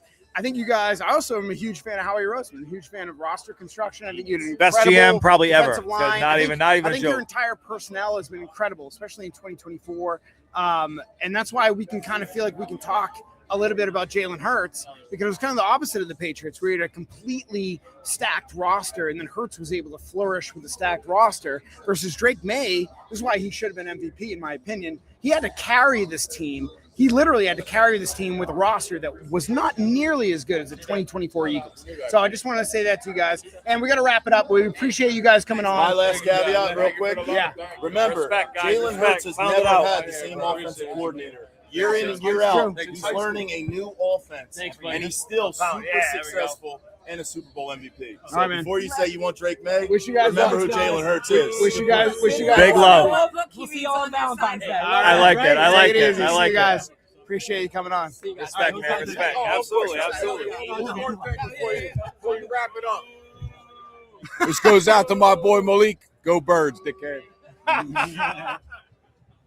I'm taking any and all bets on the Philadelphia Eagles versus Patriots record. I will take any and all bets, any quantity of money. Thanks for coming, Scott. Appreciate it. Yeah. Thanks. All right, come on in, guys. All right, boys, come on in. Oh my God! I gotta follow Eagles fans. What is that? Tough. Oh man. Danny and Mike. Danny representing the Foxborough Fellas Podcast, and Mike representing LFG Pats Pod with Joe and my boy right here. Indeed, sir. We're going to close this bad boy out. I believe this is our last set of guests here before we do the raffle. I know we said it was 3 and we're a little bit after, but we just got mobbed by Philly Nation, so we got to push it back just a little That bit. wasn't planned, by the way. That was just awesome. Yeah, that was impromptu. Is it awesome to have Philly Nation on a Pats pod? And I also It's think fine for a limited amount of time. I was, but also like if you think of the best 2 franchises in the entire NFL, you got to put the Eagles and the Patriots on that list, if not 1 and 2. Let's talk about fan bases, right? No, just teams and fan bases, just the entire thing. Committed fan bases, yes, Philly might burn cop cars on fire and stuff like that. But you want to talk about committed fan bases, top 2 hands down, without a doubt.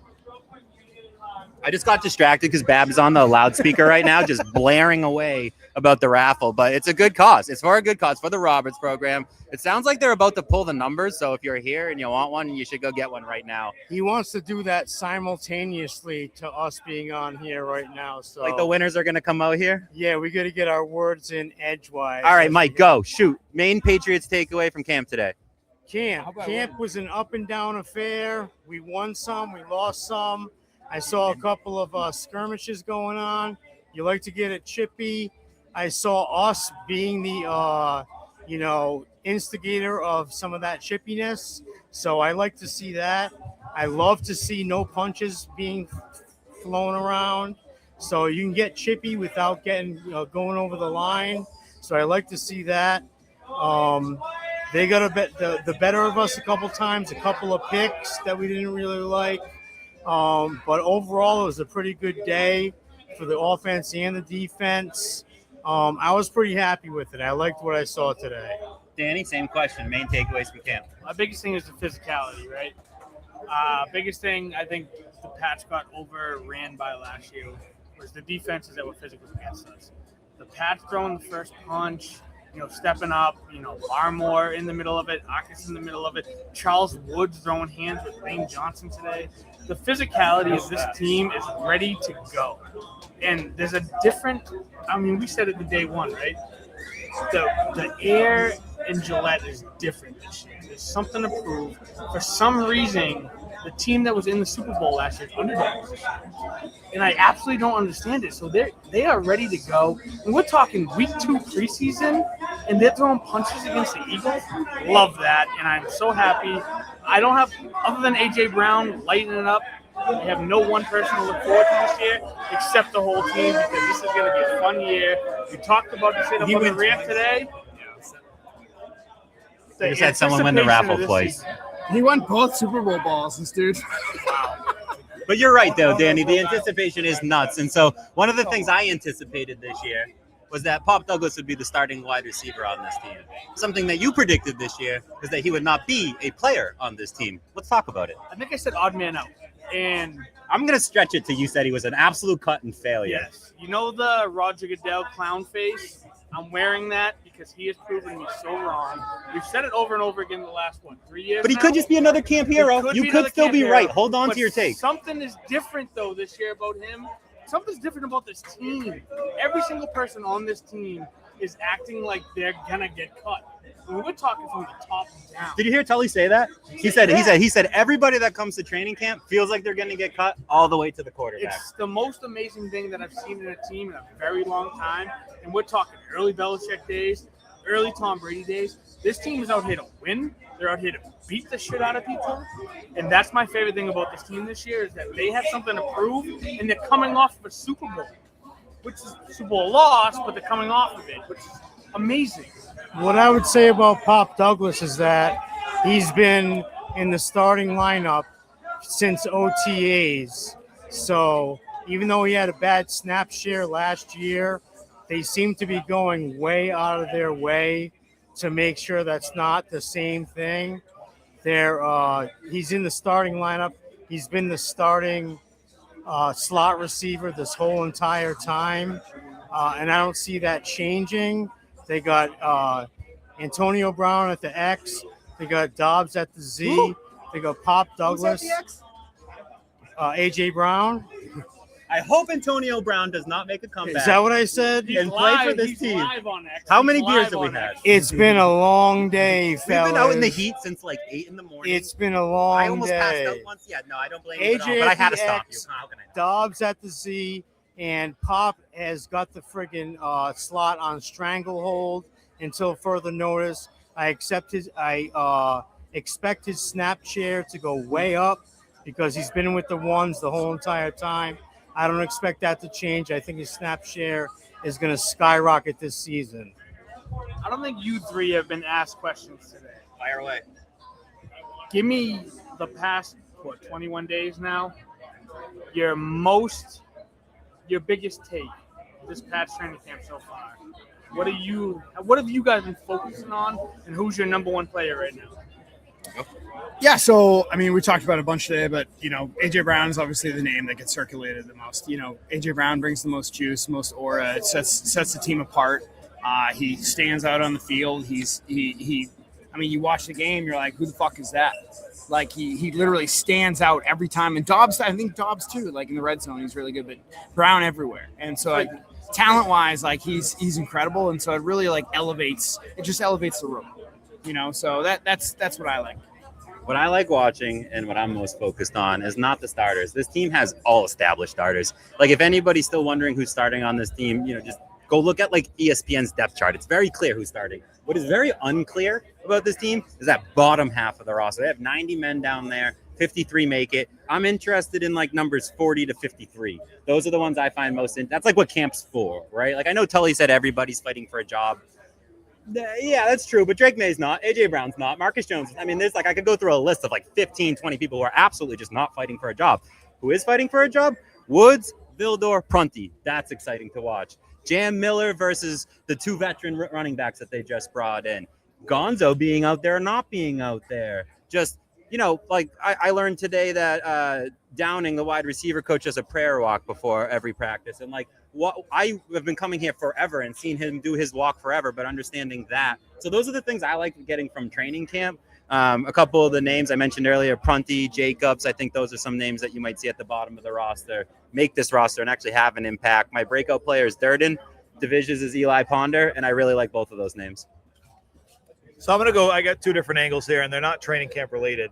But one of the things I'm most excited about this season is the Patriots running game. And it sounds kind of weird with A.J. Brown in town. And, we've seen what A.J. Brown brings to the team. But, like, A.J. Brown is a blocker. Romeo Dobbs is a blocker. Gilliam, AVT, right? All these guys that we have.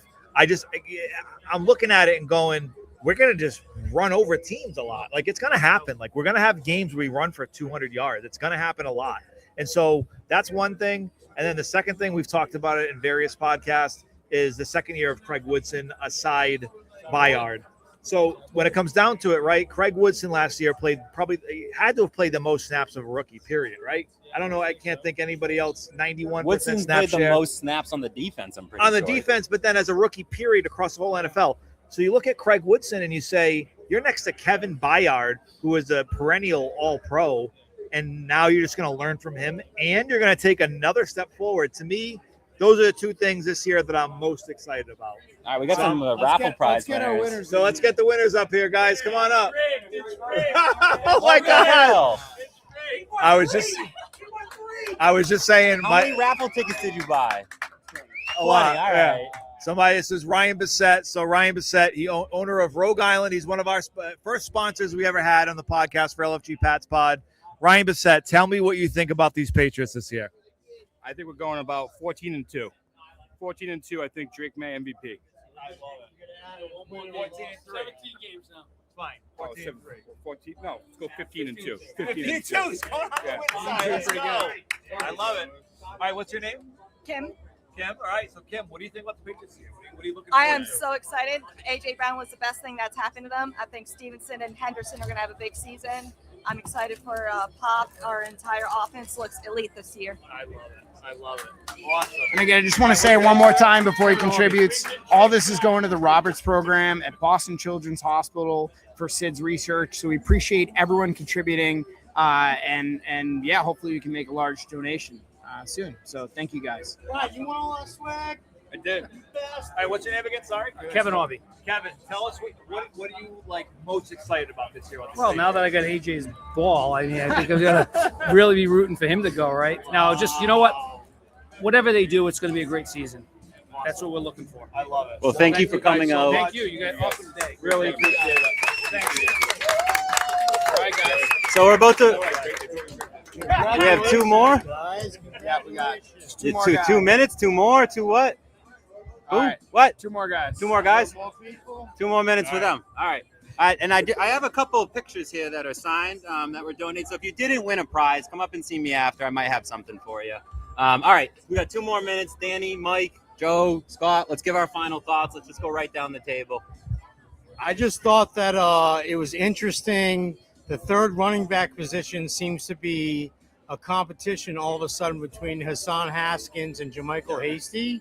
I saw those guys working on the third team, and Jam Miller and Lan Larison seem to get bumped down the chart, which I'm a little concerned about because we all love Lan Larison and we want him to get that job. So that was something that kind of stood out to me. So that's something I'm going to be looking at for the rest of training camp right here. Danny? My final thoughts are, what an amazing fucking job you guys have done. Being a part of this today has been absolutely phenomenal. You know, I'm meeting people that I never thought I would meet. I followed you guys, Savage, Pete, like all you guys, Scott Prusak's over here, like seeing Tully Banta-Cain. You know, I'm a 34-year-old child today. Like being a fanboy, I'm out here doing this. I never thought in a million years. I got a high school friend that was on the podcast today. I got a Westfield State graduate that's here. You know, other than the past, winning the Super Bowl, Drake May winning MVP this year, I am a fanboy of you three up here right now. I'm a fanboy that me and Pete, I get to sit next to him weekly, talk Pats. Bi-weekly. What an absolute phenomenal thing I get to be a part of. My own father said, what are you doing a podcast with people that also do the same thing as you? Because you're competing against them. I go, what is better than that? Bringing Pats fans together to enjoy it. We brought Eagles fans in who I thought I would hate, and they're the nicest people in the world, They really are not which bad. is phenomenal. And all I wanted to do was talk shit to Philly Phil, and he's the nicest guy in the world. That's actually who's up next. I don't mean Exactly. to usher you So off and usher him let's on, but do that's it. actually a perfect So segue. I wanted to hate the guy. I tried to bait him on our podcast. Introduce him. And he's the nicest person. So as me and Mike Lee from LFG Podcast, Philly Phil, come join and make Philly Fox proud. Fellas Podcast look proud. There And you go. Philly proud. Fire. Boys, thank you, and I fucking love it. It's been a blast. All right, guys. They're our last ones. Babs, is this our last one? This is our final guest here. So this is the grand finale. This is save the best for last. Introduce yourself, Philly Phil, and then pass the mic and let's Philty get and into Philly, it. Justin. PatsPerfect, Justin. So we have Philly and Pats in the room here. Obviously, lots of Pats in the room. I asked you this on the podcast, Phil, the other day. You were on the Foxborough Fellas on Monday. We asked your Philly brethrens about A.J. Brown. But I want to ask you about Milton Williams. Milton Williams is a former Eagle, and I asked you this question, so I'm recycling the question. You already know it's coming. We took Milton Williams. We took AJ Brown. Who do we get next year? Moro Jomo, another DJ. He's more prepared this time. I like it. No, it was really cool. There was a good activation in the stadium. They actually had a spinny wheel, and it was a Milton Williams signed jersey. Did not get it. I really would have loved it. I know him. We talked about it. I met his dad. Amazing guy. Amazing get. We just couldn't pay Jordan Davis, Jalen Carter, and also. It's a good problem Milton. to have. Good problem to have. I didn't think was going to get Milton Williams. Take that mic, put it a little bit closer. Yep. Yeah, at first I think it was going to get Milton Williams at all because last year, Carolina was the. We came in and swooped it away from him. Because he was the front runner. It said that he had signed to them, but next thing you know, I'm watching the Pat McAfee show. I was like, wait, hold on. Someone's making a late push. Source war. And then remember the source war? Yeah, the source off. And then next thing you know, we got him for what, 26 and a half a year, something like that. He's the highest paid Patriots player, whatever that ends up being. Well, I mean, now it'll be Gonzo whenever he signs his deal, but What do you think about that? When is it? Sometime before week 1. Okay. Is my guess. I mean, because him and Witherspoon have the same agent, and they're waiting on Witherspoon to sign his contract, so we now know what he wants to get. It could be like $1 more than what he got. Fitzy made a good point too. He's like, can Gonzo really get that much more than Spoon? Wouldn't Spoon be mad at his agent for just going to get Gonzo a whole bag more? That was a great point. Right. I think, well, just to allude to that again, like we had a certain reporter in Boston say that he wanted something like 18% of the cap, which is false because that's like $54 million. So it's obviously not true. So, I mean, maybe he misspoke and it was like 12% of the cap, which is still like $36 million a year, which is a lot higher. That's like 10% higher than Spoon basically. So again, like someone like Witherspoon is an incredible player, but like, I don't see how, with the framework in place like this, the deal doesn't get done before the season. He's gonna get signed, and that just goes to should. show how much like you guys are doing stuff better than traditional media. Like half these guys were laid off from traditional media outlets, radio, Boston Globe. Like you guys know more ball than these guys, and they're just guessing, throwing stuff out there. It's absolutely. Well, the clicks, man. In Boston, trying to engagement farm. That's all they're trying to do. Yeah, in Boston, we have half of it is people who take themselves really, really, really seriously, like certain reporters, and certain people just say shit to make people angry. Right. And that's literally, it's like half the media split in two. And so there's some people that come up with shit, and when they get challenged on it, they falter and they don't take accountability.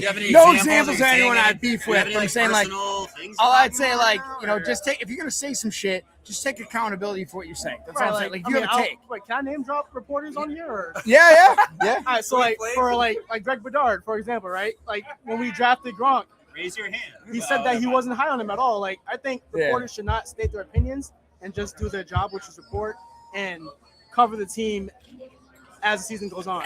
Sometimes it gets foggy though, right? Like if you watch somebody get ruined on a rep and you say that guy got ruined on a rep, is that an opinion or is that a fact? Yeah. It's a good point. It's a good point by Pete. But I agree. I think they should give. It's okay to give opinion. I'm not anti-opinion. Yeah. It's more like be accountable for your opinion. Right. If you come out and say like for example, with Bedard, hypotheticals. Just the hypothetical. If you Not say the anything Patriots don't like Christian Gonzalez that much because he's not physical enough, and you speak about it in present tense, maybe then you should not make a 25-minute apology video on YouTube, and instead just say, I misspoke. I meant 8 months ago. Let me not go fucking off on Twitter on this guy who quoted me accurately with context, Bedard. Thank you. So anyway, yes, like I'm just saying, like, listen, be accountable for your opinion. Like if I have a take, like I was like 2 years ago, I'm like, oh dude, Jalen Polk, Javon Baker, I'm stoked. Let's go. They're gonna be sick. Out of your wheelchair. Like let's stand up from your wheelchair. Like it worked horribly. I mean, obviously completely wrong, but like be accountable for your opinion. That's all I'm saying. Like you're gonna have a hot take, be accountable for your fucking hot take. Right. That's it. All right, Philly Phil, give us a Philly thought here. Like we're all talking Patriots all day long. We've always been focused on AJ Brown, Milton Williams. Like take us into Philly world. How are you looking? How do you like your team? Is this team that has the same win total as us, the Patriots? Are we going to see you in the Super Bowl? Like are we going to see you on Valentine's Day? Yeah, you guys saw it yesterday. I mean, they are just long term. They're going to be great. The weight lifted off their shoulder from all the AJ Brown stuff. But like in the short term, I mean, McKone Lemon was padded today. It was the first time I seen him like physically at a practice, and He wasn't there yesterday, right? 0 reps, and he was not there yesterday. Right. So like, they've had every time I've been like 9 practices, they've had new guys in every single time. How you liking the bottom of the wide receiver room? You were on my pod saying that there's a roster battle going on there. I mean, and given the fact that AJ Brown's off the team, you know, everyone slides up. But who you like? Yeah, so if Wicks, Mackay, and Smitty get the first 3, and they keep 5 or 6 wide receivers, that's what we were talking about. They've got Darius Cooper, who they really like. They've got Hollywood Brown. They've got Elijah Moore. Who's He had a big catch today, Hollywood, right? Touchdown in the end zone.